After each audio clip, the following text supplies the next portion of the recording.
The Summer League roster is set, so is the schedule. What do we expect from Brandon Miller at Summer League? We'll talk about all of that today, plus this. See, I've had to live in this world for so long where you critique me, and boy, do I feel good now. You are Locked On Hornets, your daily Charlotte Hornets podcast. Part of the Locked On Podcast Network, your team every day. In a minute, cuz we live.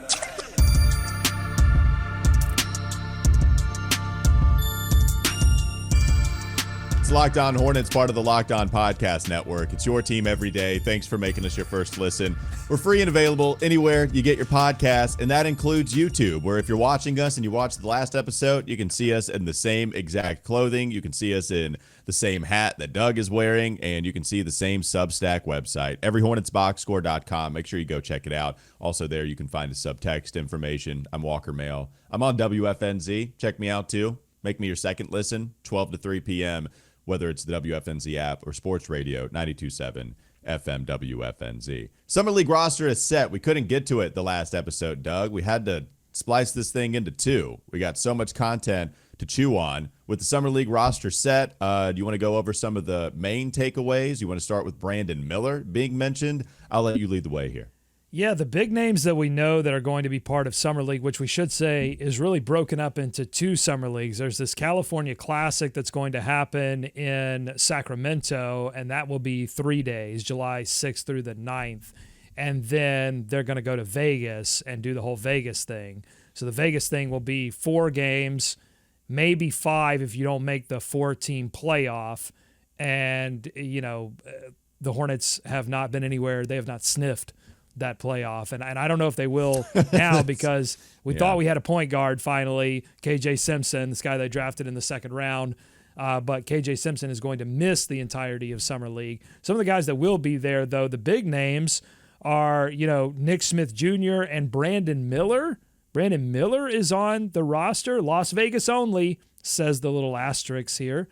What do you think about Brandon Miller showing up for Summer League training camp and maybe Vegas? It's exactly what I would have guessed, Doug. I think we might have even had this conversation once the season was over. I would expect Brandon to go to Summer League, maybe play a couple games, not the whole Summer League session, and then call it a day. We see this even from the rookies that are really good. We see them go back for at least a little bit their second year, and then there's just no chance they're going to Summer League their third year if you're of the Brandon Miller level. So I'm not too terribly surprised because it's not like it's unprecedented. We see this from other talented rookies.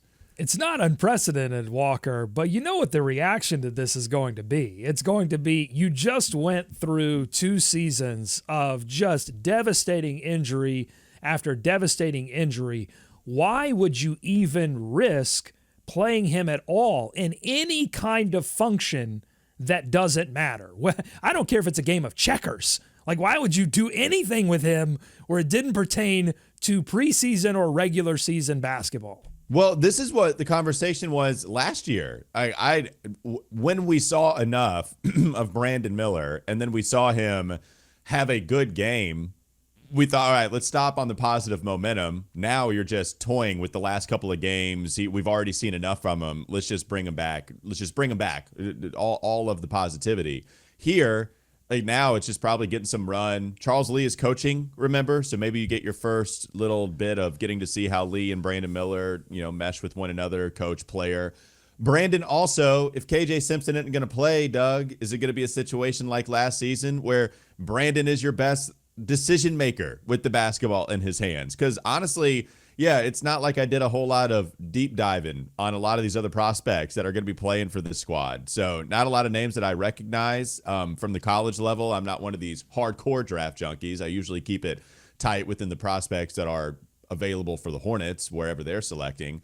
So, maybe Brandon is that guy, too, that just allows everybody else to play better. I'm cool with you playing a couple games, but, anything more than that, I'll start to get a little antsy. Yeah, I get the idea that, new coach who's also coaching Summer League, let's get Brandon, more time with him. I understand the precedent, but I think Brandon Miller has shown enough that it's not necessary for him to play games. Now, I think it's a nice culture setting thing where it's like, I'm Brandon Miller. I'm not too good for Summer League. I can come down and hang out with some of these young guys, including, the draft pick, Tidjane Salaun and KJ Simpson and Nick Smith Jr. Like, I'm going to go down there because that's, what second-year players do for the most part, unless they are just sort of, unanimous number one overall selections that are rookies of the year, then you sort of second guess it at that point. But so I get all that, but I just want them to make sure that this guy is healthy for preseason. We cannot have another missed, whatever. Look, there's some stuff that can happen between Summer League and getting ready for training camp, and I don't want Brandon Miller to miss any of those opportunities to get better. And then training camp, preseason, play all day long. But, so if he's in there for more than one game, I will be shocked. Okay, let's move on. Let's go to the next segment. Coming up next on the Locked On Hornets podcast. Don't go to sleep on the Hornets just yet. Finishing thoughts on the Summer League roster. There is one guy I want to talk about, and it's There are selfish. a couple guys I have left to talk about. Yeah, let's do that. We'll also get to more Brandon Miller stuff. He has an accomplishment here, selected to the U.S. Select team, which is pretty cool. So we'll get to that as well coming up next, LOH.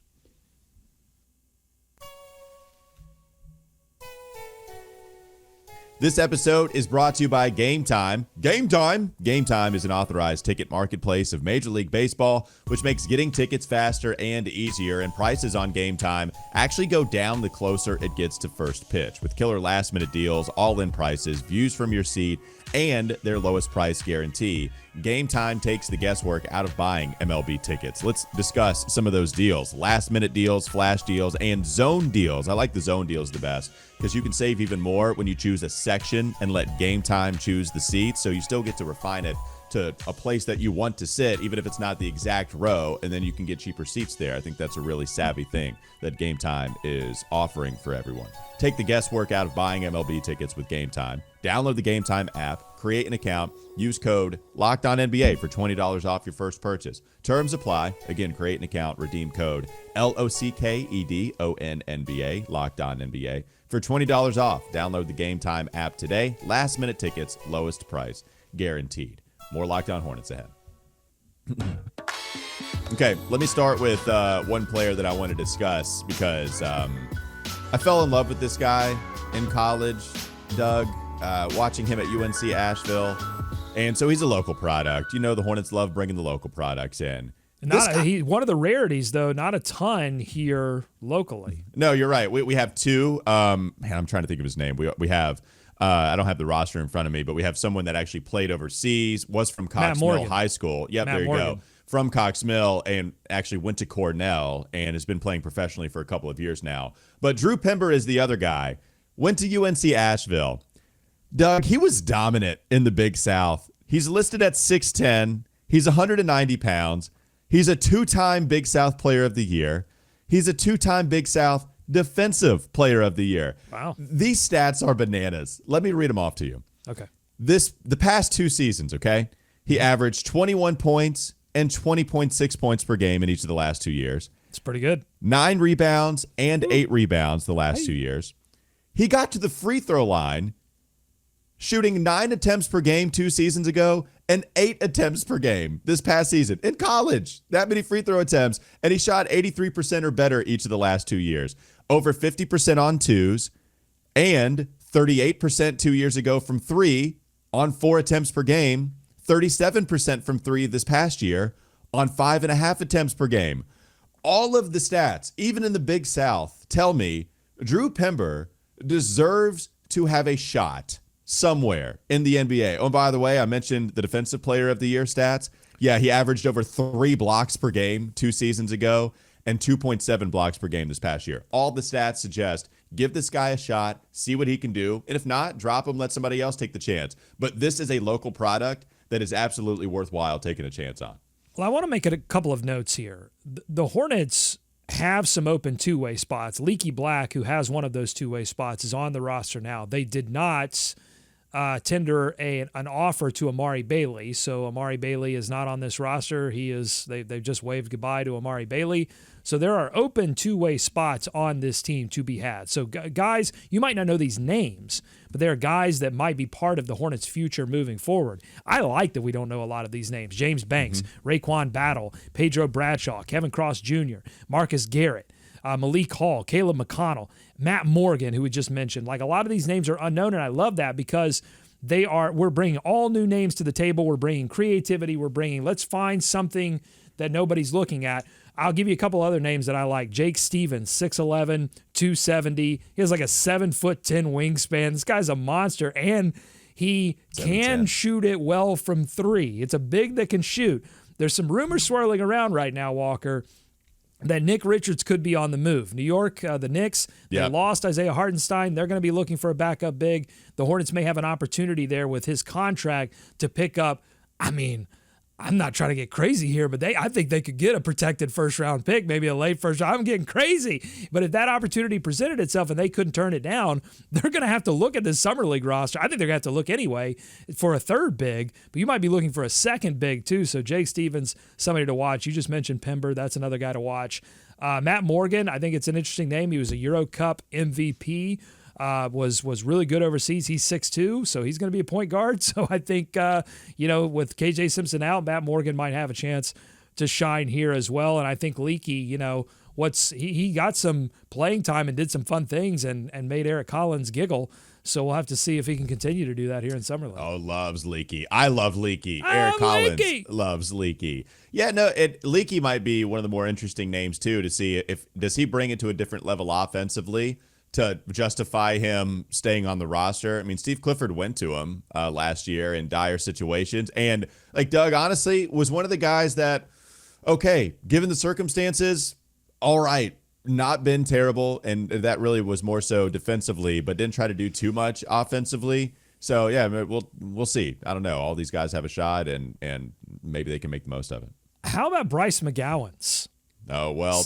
Still on the Summer League roster. Now, it's interesting to note his contract is due to be guaranteed this month. He's making about $2 million, and the Hornets have to make a decision this month, and that decision might be based on what you're going to watch. I'm doing the Hornets work here in terms of getting you to watch Summer League, but that is something to pay attention to. Bryce McGowan's might be playing, and we thought last season when he showed up that he was playing for a position within the rotation, and he didn't play all that well.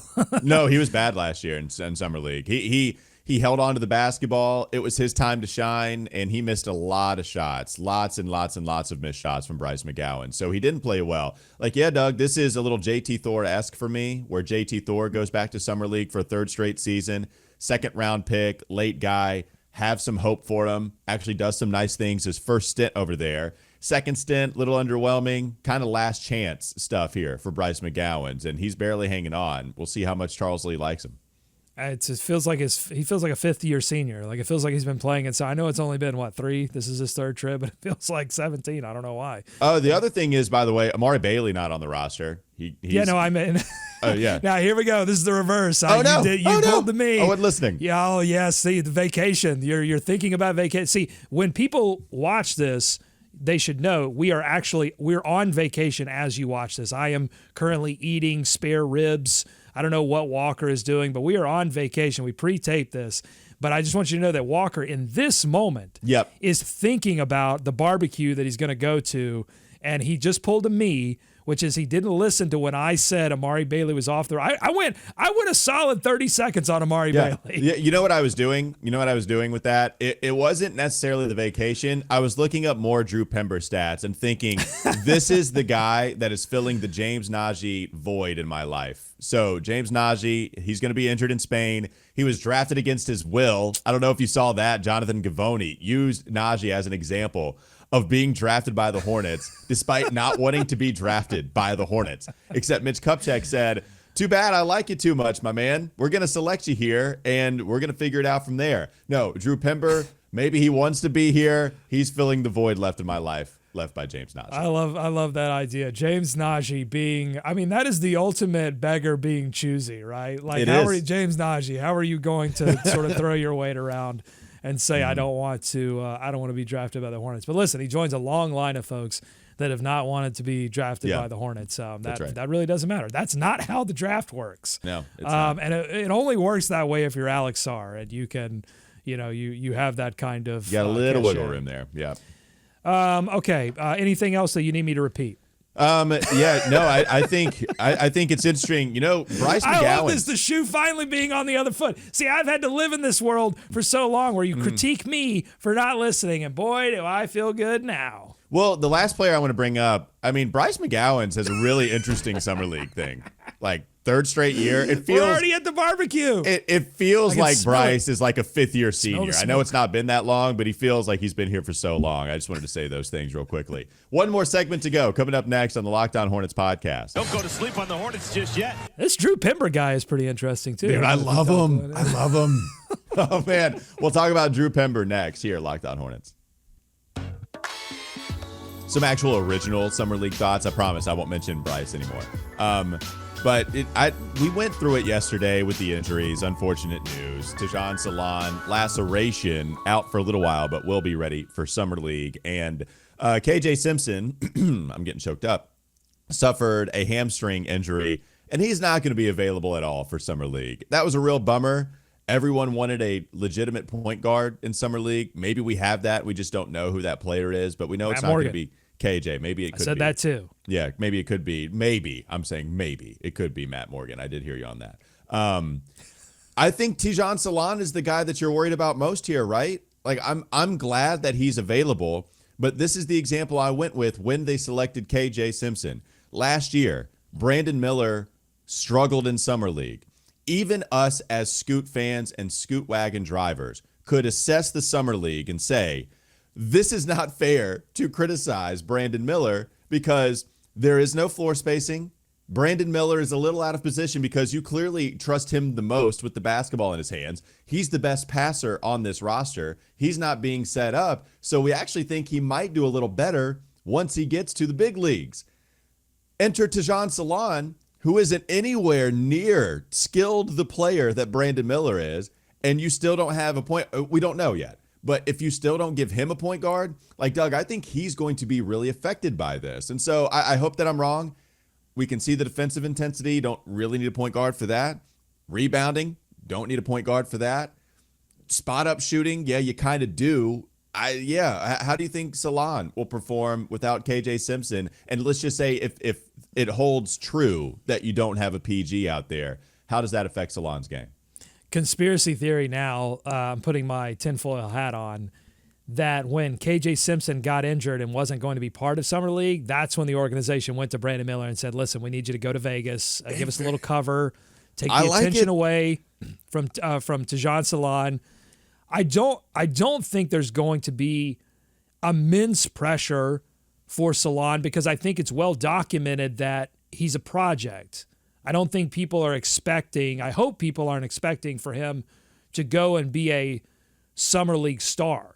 I think if he goes and hits a few shots, has a few highlight drives, maybe some dunks in transition, I think people are going to go, all right, cool.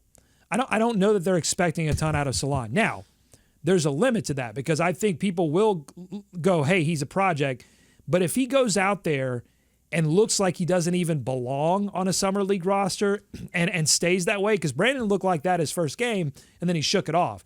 If Salaun looks like that for the entirety of Summer League and doesn't adjust and get better, then you go, okay, is there something wrong here? I think then we'll start, some Vonleh whispers will start to crop up. And Kai Jones even more so. Like that's the one. Yeah. And Kai Jones. Does Salaun come out and go 0 for 10 from 3? And I mean that in all seriousness. Like, does he do something that jumps out at you on the box score that you go, what the heck is going on here? That's what he has to avoid. I think, honestly, for Salaun, a quiet Summer League is going to be preferable to the, 0 for 10 from 3 Summer League. That's on the table, by the way. I'm nervous about it. It's not like doomsday stuff. I'm just saying when you draft somebody this raw, who is one of the younger players in the draft, you're putting them up there with players that are skilled, that were very good in college, that are trying to make a roster spot themselves. It's very possible that Salaun goes all throughout Summer League and doesn't look ready, not one single game. And maybe he looks ready for one game and we have that to hold on to, but it's one out of the 7, 8 that they play because they don't reach the championship. I'm just saying we don't have to write them off after that. I'm trying to prepare the people to not go into this doomsday scenario because that's on the table with how raw of a project he is. You want to see improvement. That's what I'm saying. Game 1 to game 5, or possibly game 6 if they somehow miraculously make this Vegas Summer League. You want to see some improvement. You want to go a game 4 or 5. Oh, yeah, he's doing some stuff. He's made some adjustments. He's doing some stuff that he wasn't doing in game 1. And look, we've seen so many prospects have great summer leagues, amazing summer leagues, and do nothing in the NBA. So none of what happens in Vegas is really going to be indicative. But I think as a fan, you want to see that 6th pick in the NBA draft look like, okay, one day he can belong with, actual NBA players because there will be opportunities for him to play this season. And, you do want to see that. You hope you see that. Okay, Brandon Miller, let's talk more about him. USA Basketball announced just a few days ago that Brandon Miller was selected to the 2024 USA Men's Basketball Select Team. Miller will train in Las Vegas from July 5th to July 8th with USA Men's Basketball as it prepares for the Paris 2024 Olympics. Yeah, I'm reminded of Cody Zeller when he was selected. I think that might have been the last guy. Brandon Miller and Cody Zeller, so many similarities. Yep. I can't even name them all. We don't have time. I think they're kind of close to the same height. Yeah, that's about it. But yeah, well-deserved here. Pretty much a no-brainer. If you're going after the best young players in the NBA, Brandon seemed like a no-brainer for the select team here, Doug. Yeah, it's great. He gets an opportunity to play with his future teammate in Cooper Flagg. It's great. Oh, Tank City, baby. Miles ain't coming back. LaMelo's either injured or traded. Brandon Miller sitting out. Cooper Flagg, huh? That would be great. He could be playing with a player that should have been his teammate in Jalen Duren. Would be doing that. Wow, you said this is the second episode that you're ending in negative tones. Why are you doing this? All right, sorry. I'll shift gears into the positive tone. He is playing with a lot of great young players. That's cool. Like, it's cool to play with Thompson and Jabari Smith and Brandon and Jaime Jaquez and all these names. But to get to train against the, elite players that are actually going to go to Paris and represent the United States, super important. He gets to build relationships with like a functional Team USA system so that hopefully one day as he progresses, he can go to the Olympics 4 years from now and represent the United States. I wanted this for LaMelo. I don't think that LaMelo is not interested or that Team USA is not interested in LaMelo. I think that's all about injuries. If LaMelo had been fully healthy, I think he's part of this system most likely. But Brandon Miller being there is great. Yeah, had LaMelo ever been selected to LaMelo Ball ever been selected to the U.S. Select Team? I don't believe so. I don't think. Yeah, and that had to be injuries throughout, right? And that's something that we were kind of frustrated with. So yeah, I was trying to remember. I was like, was it really Cody Zeller as the last guy? Okay. Well, and you have to get into this system, and because it's not necessarily about the best guys in the NBA. We're just going to take the top 15 best guys in the NBA and go play. They think about this because the international game is slightly different. And they want to have guys in the system. They don't just like get everybody together, a year before this thing, or even 6 months before this thing happens.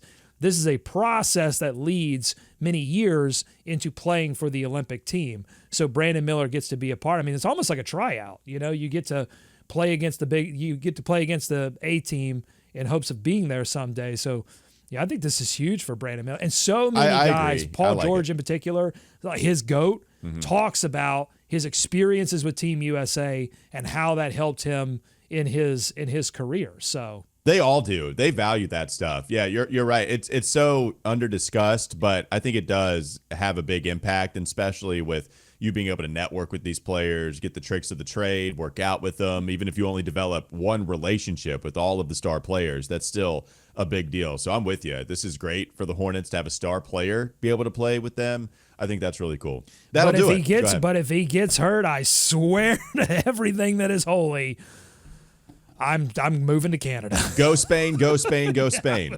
Not I'm moving USA. across the border. Yeah. All right. That'll do it for Locked On Hornets. Thanks for making us your first listen. We're free and available anywhere. Happy you get 4th of your July. podcast. I'm moving to Canada. Yeah, if Brandon Miller gets injured.